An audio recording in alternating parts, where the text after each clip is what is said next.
Halo semua, kali ini aku akan kasih contoh beberapa pengeluaran yang bisa bikin kalian bisa kehilangan uang sia-sia. Pernah nggak sih kamu ngerasa gaji kamu tuh cuma numpang lewat? Baru tanggal 5, dompet udah tipis, baru mau mulai nabung. Ada aja yang harus dibayar. Anehnya, penghasilan kita mungkin nggak jauh beda sama orang lain. Tapi kok mereka bisa saving, bahkan bisa investasi. Sementara kita nunggu THR tiap tahun buat bisa beli hal besar. Mungkin masalahnya bukan di berapa besar uang yang kita hasilkan, tapi di kemana saja uang itu pergi, diam-diam. Coba kita perhatikan pengeluaran harian kita, yang katanya cuma 10.000, cuma 15.000. Tapi kalau dijumlahin, bisa ngalahin cicilan motor. Contoh kecil, top up pulsa, atau kuota dadakan setiap 3 sampai 4 hari sekali. Nggak pernah ngitung bulanan, nggak pakai paket yang hemat. Akhirnya sebulan bisa keluar 200.000 lebih cuma buat internet. Contoh lainnya, jajan random karena lapar mata. Kita keluar rumah cuma mau beli sabun, tapi pulangnya bawa gorengan, es kopi, keripik, dan kadang sabunnya malah lupa. Sering kan? Lalu ada juga langganan digital, Netflix, Spotify, YouTube Premium, Disney Plus, Google Drive. Satu-satu sih murah, cuma 50.000 sebulan. Tapi kalau semua ditumpuk, 500.000 lenyap begitu aja dari dompet. Padahal, belum tentu semuanya kita pakai. Listrik tokon yang boros, karena alat-alat nyala terus. Kipas, TV, lampu kamar mandi, Magicom nyala 24 jam. Kita pikir, listrik aja kok dipikirin. Padahal kalau lebih hemat 100.000 aja tiap bulan, setahun bisa nabung 1,2 juta. Itu bukan uang kecil.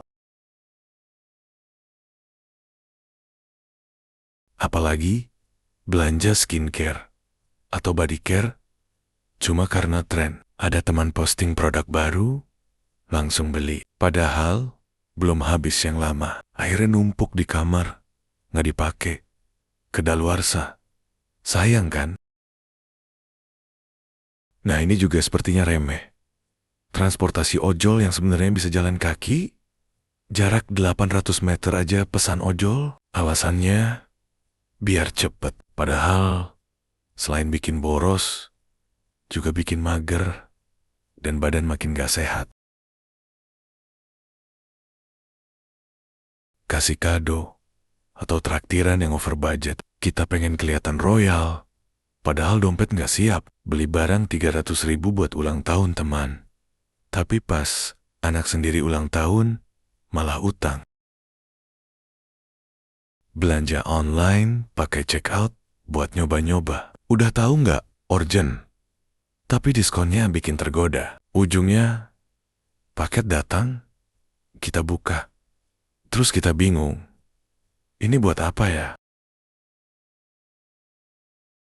Beli baju atau sepatu baru.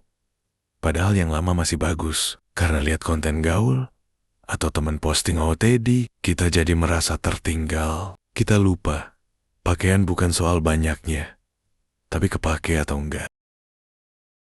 Makan di luar, padahal ada bahan makanan di rumah, bukan karena malas masak, tapi karena merasa, ya kan cuma sekali. Masalahnya, sekali-sekali itu jadi tiap minggu. Kalau dihitung-hitung, uang makan di luar bisa buat belanja sayur seminggu penuh. Ini dia yang gak bisa ditahan upgrade gadget, padahal yang lama masih jalan. Tiap tahun ganti HP, walau gak kerja di bidang digital. Alasannya, biar gak ketinggalan zaman. Padahal, dompet kita sendiri udah ketinggalan saldo.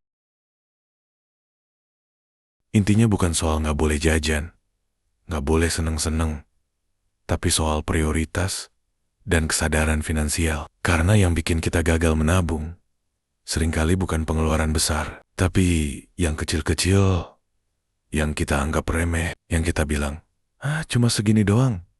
Tapi segini doang itu terjadi setiap hari. Mulailah dari mencatat, bukan buat menyiksa diri, tapi buat sadar kemana sebenarnya uang kita pergi. Dengan cara mencatat semua pengeluaran, kamu akan tahu mana yang penting atau nggak penting.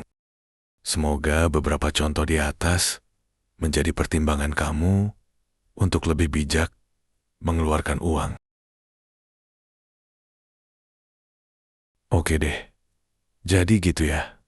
Semoga kalian bisa lebih paham soal prioritas keuangan dan bisa mencapai tujuan finansial yang lebih baik. Terima kasih udah nonton sejauh ini. Jangan lupa klik tombol like dan subscribe. Dan jangan lupa kasih komen ya. Thank you.